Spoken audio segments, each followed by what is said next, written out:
मैं अपनी सौतेली माँ के जुल्म से तंग थी और यही सोचती कि कब शादी होगी तो मेरी जान छूट जाएगी। लेकिन जब मेरी शादी हुई तो मैं अपने दूल्हे को देखने के लिए बेचैन थी। मैंने पहले उसे नहीं देखा था, लेकिन जैसे ही वह अंदर दाखिल हुआ मेरी जान निकल गई, क्योंकि वह तो एक बच्चा। मेरा नाम प्रगति है। मेरी माँ जन्म देते ही दुनिया से चली गई तो पिताजी ने दूसरी शादी कर ली। मेरी सौतेली माँ ने कभी भी मेरे साथ अच्छा सलूक नहीं किया था। मेरी सौतेली माँ को एक बेटा और दो बेटियां थी। राजू मेरा एक ही सौतेला भाई था। सुनीता और विनीता मेरी सौतेली बहनें थी। घर में मेरी हैसियत एक नौकरानी के जैसी थी, क्योंकि घर पर मेरी सौतेली माँ और उसके बच्चों का राज था।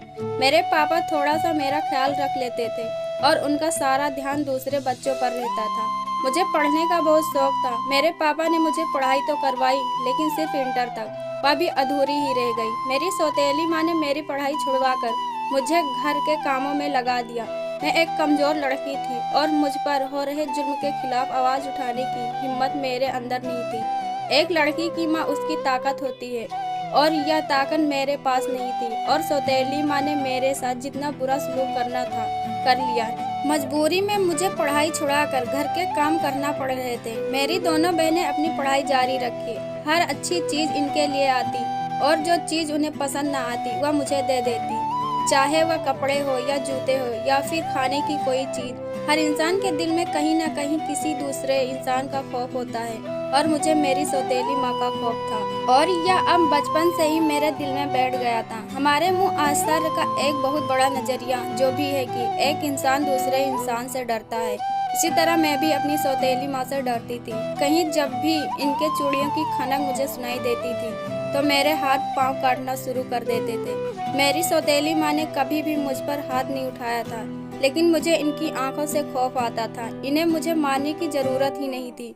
मन की आंखों से ही मैं इतना डर जाया करती थी कि इनका काम यहीं से हो जाता। एक दिन अचानक ही मेरे घर के सामने एक शोर उठा। मैंने परेशान होकर अपने पापा की तरफ देखा, जो खाना खा रहे थे। मेरी दोनों बहनें कमरे में अंदर थी और मेरी सौतेली माँ मेरे पापा के साथ बैठी हुई थी। थोड़ी देर बाद दरवाजे पर बहुत ज्यादा शोर होने लगी। तुम्हारे पापा ने उठकर दरवाजा खोला। चाचा मनु, राजू की लड़ाई हो गई है कुछ लड़कों के साथ, और उसने लड़के के सर पर डंडा मारा और वह लड़का मर गया। राजू का एक दोस्त अचानक अंदर आकर बोला तो मेरी सौतेली माँ के हाथ से अचानक कांच की प्लेट गिर गई। मैं भी परेशान हो गई और पापा भी परेशान हो गए। यह बात सच है कि मेरा सौतेला भाई आवारा लड़कों के साथ उठता बैठता था। लेकिन बात यहाँ तक आ जाएगी, हम में से किसी को भी यह अंदाजा नहीं था। मेरे पापा देखने के लिए बाहर गए और बहुत देर बाद अंदर आए तो उनकी हालात ठीक नहीं थी। इसका मतलब खबर सही थी। फिर उसके बाद तो हमारे पूरे घर में सन्नाटा छा गया कि अब क्या होगा। मेरी सौतेली माँ तो यह खबर सुनते ही बेहोश हो गई और बड़ी देर बाद होश आई। मेरा सौतेला भाई राजू लापता था।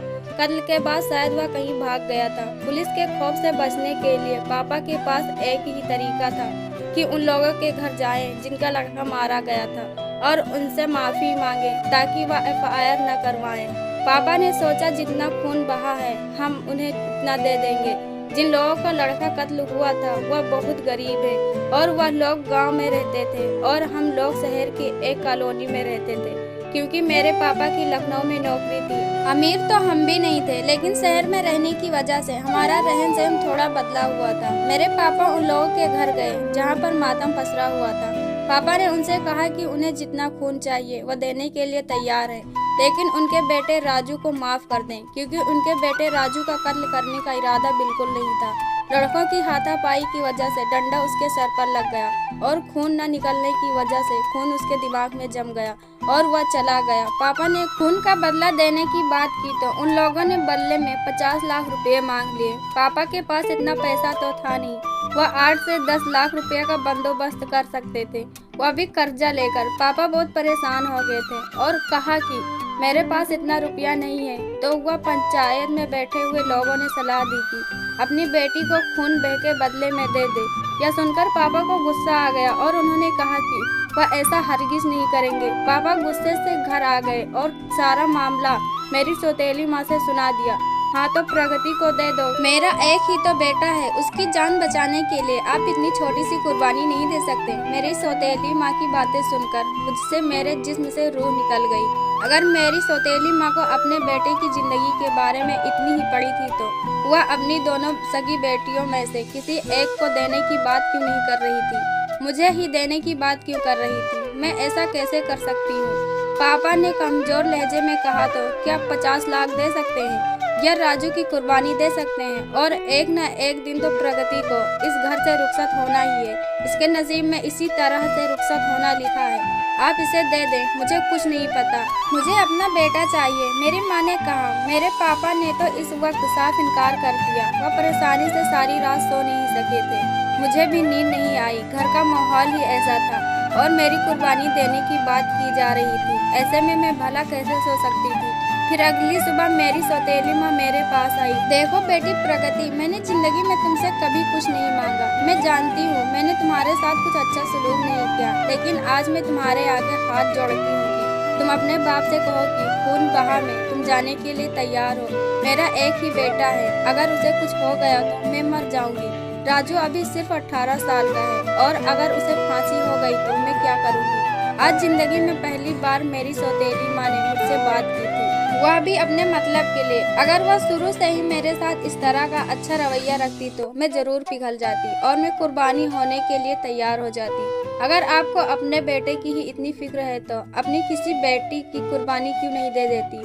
क्योंकि वह उनका तो सगा भाई है, मेरा नहीं। सुनीता या विनीता में से दे दे किसी को। जिंदगी में आज पहली बार मैंने अपनी सौतेली माँ को दो टूक जवाब दिया था, क्योंकि यह मेरी जिंदगी का फैसला था और मैं जानती थी कि खून बहा में आए लड़की के साथ कितना बुरा बर्ताव किया जाता है। घर में मैं पहले ही सौतेली माँ के जुल्म से तंग आ चुकी थी और मैं सोचती थी कि जब मेरी शादी होगी तो मुझे इस जुल्म से छुटकारा मिल जाएगा। लेकिन खून बहा में जाने का मतलब अपनी जिंदगी को बर्बाद करना था। पहले तो मेरी सौतेली माँ का बात करने का रवैया नरम था, लेकिन जैसे ही मैंने उनकी बेटी का नाम लिया वह गुस्से में आ गई। खबरदार जो मेरी बेटी सुनीता और विनीता का नाम लिया तो वह दोनों बहुत नाजों में पली हैं। तुम्हारी तरह फालतू नहीं है कि मैं उन्हें किसी को ऐसे ही दे दूं। मेरी सौतेली माँ एकदम गुस्से में आ गई तो माँ जी मैं भी फालतू नहीं हूँ, मैंने साफ मना कर दिया। हम अभी बातें कर ही रहे थे कि एक लड़का घर में दाखिल हुआ। चाचा जी, राजू को पुलिस ने पकड़ लिया। उस लड़के ने अंदर आते ही चिल्लाया तो मेरी जान ही निकल गई। मेरे पापा कमरे से बाहर निकल आए और आते ही वह बेहोश हो गए। मैं फौरन ही पापा की तरफ बढ़ी और उन्हें उठाने लगी। मैंने उनके मुंह पर पानी के छींटे मारे जिससे उनको होश आ गया। मेरी सौतेली माँ भी गस खाकर गिर पड़ी। उनको उनकी दोनों बेटियों ने बचाया। पापा आप ठीक तो हैं? पापा की हालत मुझसे देखी नहीं जा रही थी। मेरे आंखों से आंसू निकल पड़े। इस दुनिया में मेरे पापा के सिवा और कौन था ही? अगर मेरे पापा को कुछ हो गया तो यह दुनिया मुझे खा जाएगी। कैसे ठीक हो सकता है वह बाप जिसका जवान बेटा फांसी चढ़ने वाला हो? पापा ने अपने दिल पर हाथ रखते हुए कहा और फूट फूट कर रोने लगे। मैंने उन्हें उठाकर बेड पर बिठाया और उन्हें पानी पीने के लिए दिया ताकि उनकी हालत बेहतर हो सके। इधर मेरी दोनों सौतेली बहनों रोए जा रही थी अपने भाई के लिए और मैं अपने पापा के लिए परेशान थी। पापा की हालत कुछ समझी तो वह रात को देर से घर आए। मुझे पापा की तबीयत बिल्कुल ठीक नहीं लग रही थी। वह अपना बायां बाजू दबाए जा रहे थे। इसे देखकर मैं चौंक गई क्योंकि यह तो दिल का दौरा पड़ने की निशानी थी। मेरे आंखों के आगे अंधेरा हो गया। मैं भी बहुत परेशान थी कि अगर इस परेशानी में पापा को कुछ हो गया तो हमारा क्या होगा?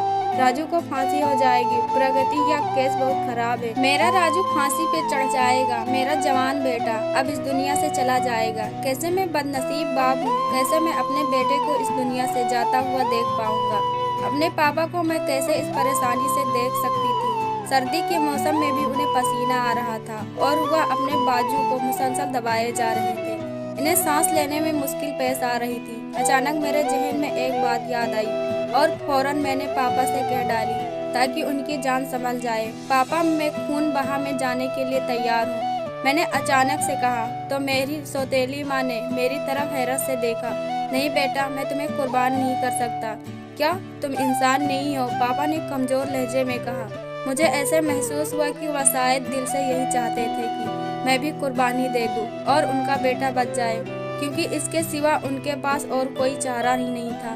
राजू की जिंदगी बचाने के लिए तो मेरी सौतेली बहन हरगिज तैयार नहीं थी और ना ही मेरी सौतेली माँ ने इनकी कुर्बानी देने वाली थी। क्योंकि मैं जो मौजूद थी। अगर मैं मौजूद न होती तो शायद मेरी सौतेली माँ ऐसा सोचने पर मजबूर हो जाती। फिर वही हुआ जो मेरी सौतेली माँ चाहती थी। मैं अपने बाप की मोहब्बत के आगे मजबूर हो गई। मैं अपने बाप को इस तरह परेशान नहीं देख सकती थी। मुझे खून बहा में दे दिया गया और मेरी शादी मरने वाले लड़के के छोटे भाई से कर दी गई। मैं दुल्हन बनी अपने घर के एक छोटे से कमरे में दूल्हे का इंतजार कर रही थी। मैंने अपने अरमानों का गला घोट कर इस घर की दहलीज पर कदम रखा और इसे अपनी तकदीर समझकर कबूल कर लिया था। मैं जानती थी कि खून बहा में आने वाले लड़की के साथ अच्छा सलूक नहीं किया जाता, लेकिन मैंने सोचा था कि अपने पति को अपने काबू में कर लूंगी। अगर मेरे पति ने मेरा साथ दिया, उन्हें अगर मुझसे मोहब्बत हो गई तो मेरी जिंदगी आसान हो जाएगी। मैं बेहद हसीन थी। मेरी खूबसूरती की चर्चे सारे कॉलोनी में थे। मेरे पास कुछ और तो था नहीं सिवाय इस खूबसूरत चेहरे के। इसलिए मैंने सोचा था कि अपने अदाओं से अपने पति को काबू में कर लूंगी। इस तरह से मेरे लिए आसानी हो जाएगी और मुझे जिंदगी में ज़्यादा मुश्किलों का सामना नहीं करना पड़ेगा। लेकिन मेरे अरमानों का महल उस वक्त टूट गया जब मेरा पति कमरे में दाखिल हुआ तो मेरे कदमों तले जमीन निकल गई और सर पर आसमान टूट पड़ा था। क्या यह मेरा दूल्हा था? वह दूल्हा जिसके मुतालिक अभी मैं सोच रही थी, लेकिन उसे देखकर तो मैं बिल्कुल हैरान ही रह गई। वह मेरे करीब आकर बैठ गया। उसकी उम्र 15 साल थी और मेरी उम्र 23 साल थी, यानी वह मुझसे 8 साल छोटा था। लेकिन मैं जिसे बच्चा समझ रही थी वह इतना भी बच्चा नहीं था। आते ही मेरे बालों को पकड़ लिया और बोला, तेरे भाई ने मेरे भाई का कत्ल किया है। यह कहकर उसने मुझे मारना शुरू कर दिया। था तो मुझसे 8 साल छोटा, लेकिन उसमें 8 मर्दों की ताकत थी और मुझे बुरी तरह से मारता जा रहा था। यह सब उसको सिखाया गया था। फिर थोड़ी देर बाद मेरी सास और ननद तमाशा देखने के लिए आ गई। मारो मारो सुरेश, इसने मेरी कोख उजाड़ दी। इसके भाई ने मेरी कोख गुजार दी। मारो इसे। मेरी यह सास की आवाज़ मेरे दिल से आकर टकराई। मेरा पति रमेश जो मुझे मार मार कर थक गया था, मेरी सास उसे फिर से हौसला दे रही थी ताकि वह मुझे और मारे। मम्मी, बस आज के लिए इतना ही काफ़ी है, कहीं हम मर न जाए और उल्टा केस हम पर बन जाए। रमेश ने कहा तो मैं सुनकर हैरान रह गई थी। वह था तो 16 साल का, लेकिन उसकी सोच 40 साल जैसे मर्दों की थी। उसकी सोच उसकी उम्र से बड़ी थी। यह उसे बनाया गया था। हाँ, ऐसा शायद अपने भाई के मरने के बाद हो गया था। वह सब मुझे अपने हाल पर छोड़कर चले गए थे और मैं काफ़ी देर तक बैठी अपनी किस्मत पर रोती रही। जब शुरुआत ऐसी थी तो आगे क्या होता मेरे साथ? मेरे खाना भी नहीं खाया था रात को और मुझे कमजोरी महसूस हो रही थी। थोड़ी देर बाद एक अंदर कमरे में दाखिल हुई। लो बेटी, खाना खा लो, मैं रमेश की चाची हूँ।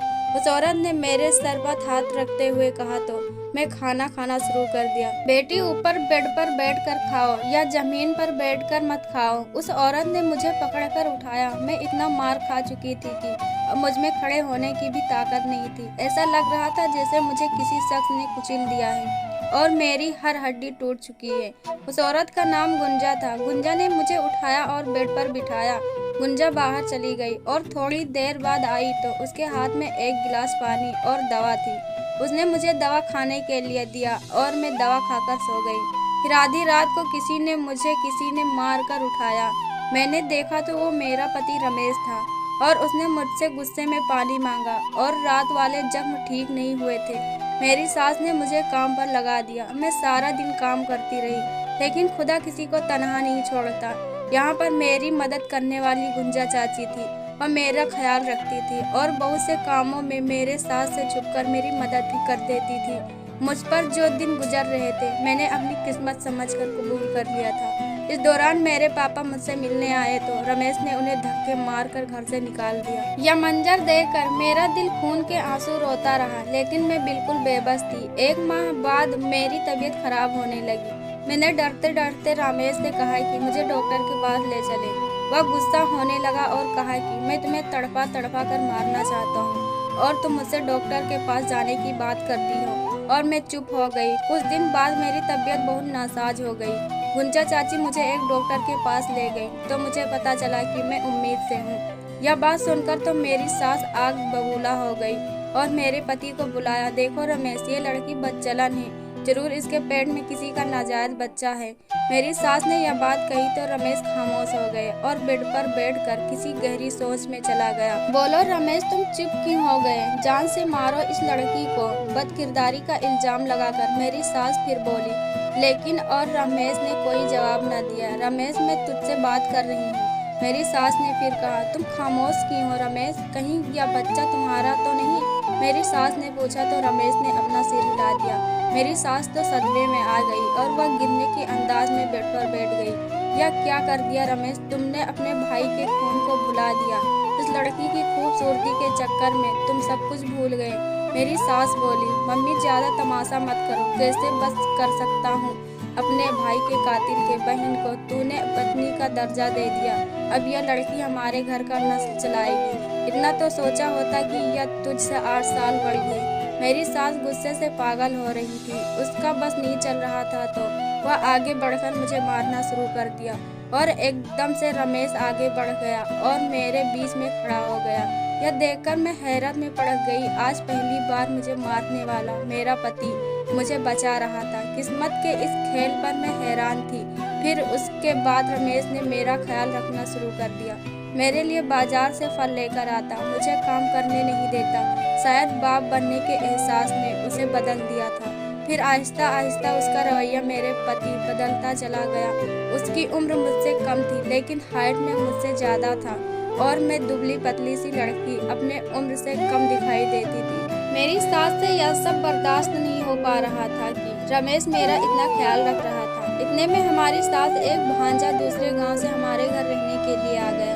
उसका नाम विनोद था। मुझे उसकी मौजूदगी में सुकून नहीं मिल रहा था।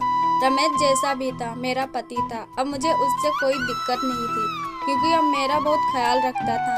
लेकिन विनोद के आने से मैं काफ़ी परेशान हो गई थी क्योंकि वह एक खामोश नुमा शख्स था। वह कुछ बोलता नहीं था लेकिन मुझे अजीब नज़रों से घूरता रहता था। मुझे काफ़ी परेशानी हो रही थी। मैंने सोचा कि इसकी शिकायत रमेश से कर दूं। फिर सोचा कि मेरी पोजीशन तो इस घर में बहुत कमज़ोर है। थोड़ा बहुत जो रमेश मुझ पर मेहरबान है, कहीं वह भी मुझसे नाराज़ ना हो जाए, इसलिए मैं खामोश हो गई थी। मुझे रात में बाथरूम के लिए अपने कमरे से बाहर निकलना पड़ता था क्योंकि बाथरूम घर से बाहर बना हुआ था और घर के सारे लोग उसी को इस्तेमाल करते थे। लेकिन जब से विनोद आया था मुझे परेशानी हो रही थी। मैं जब भी रात को उठकर कमरे से बाहर जाती थी वॉशरूम के लिए तो देखती कि उसके कमरे की लाइट जल रही थी और वह जाग रहा था। कमरे में बैठा सिगरेट पी रहा था और वह अपने कमरे की खिड़की से मुझे देख रहा था। जब तक मैं वापस अपने कमरे में न चली जाती वह मुझे घूरता रहता और हर वक्त मेरी सास के साथ बैठा न जाने क्या बातें करता रहता। मुझे नहीं पता था कि वह दोनों आपस में क्या बातें करते थे, लेकिन मुझे महसूस हो रहा था कि कहीं न कहीं वह मेरे ही बारे में बातें करते हैं। एक रात प्यास से मेरी आँख खुल गई तो मैं पानी के लिए कमरे से बाहर गई, लेकिन अचानक मैंने देखा कि मेरे कमरे में विनोद दाखिल हो गया। मैं अभी कमरे के बाहर ही खड़ी थी।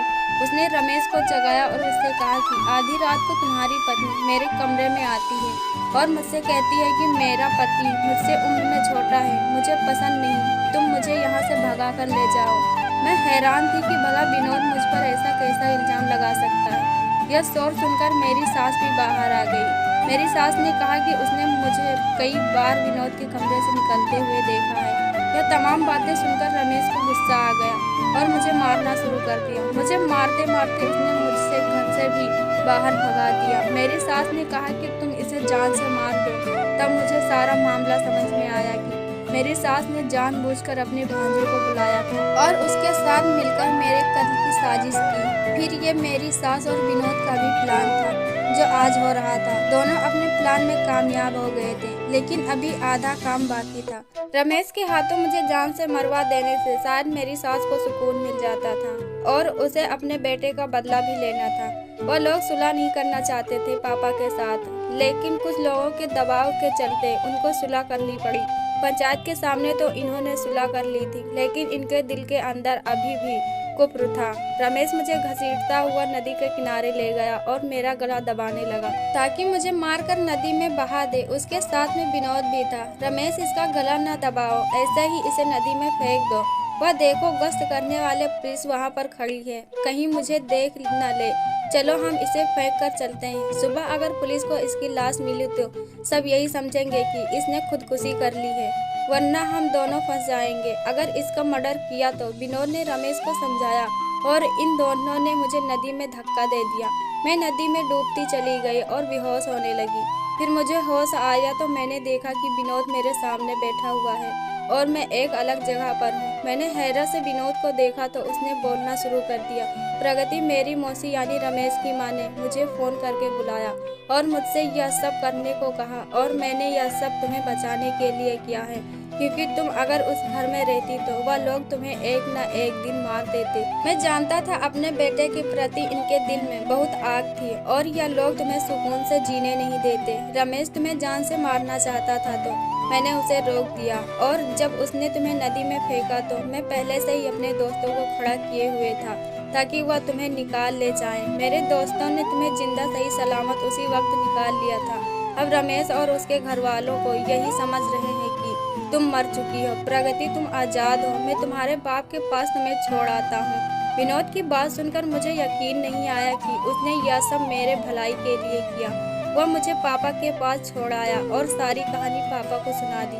मेरे पेट में जो बच्चा था रमेश के मारने की वजह से जाया हो गया था, और पापा ने कुछ अरसे बाद मेरी शादी अपने दूर के एक रिश्तेदार से करवा दी, जिनकी पहली पत्नी का इंतकाल हो चुका था। उनके 2 बच्चे थे और उनका नाम हर्ष था। हर्ष बहुत अच्छे पति साबित हुए। वह मुझसे 5 साल बड़े थे, लेकिन बहुत अच्छे और भले इंसान थे, और मैं दूसरे शहर आ गई और मैं बहुत खुशहाल हूँ। सच कहते हैं कि जिंदगी में जो कुछ होता है भले के लिए ही होता है। तो दोस्तों, यह कहानी कैसी लगी कमेंट करके ज़रूर बताएं। वीडियो को लाइक करो, चैनल को सब्सक्राइब करो। हम ऐसी कहानी आपके लिए लाते रहेंगे।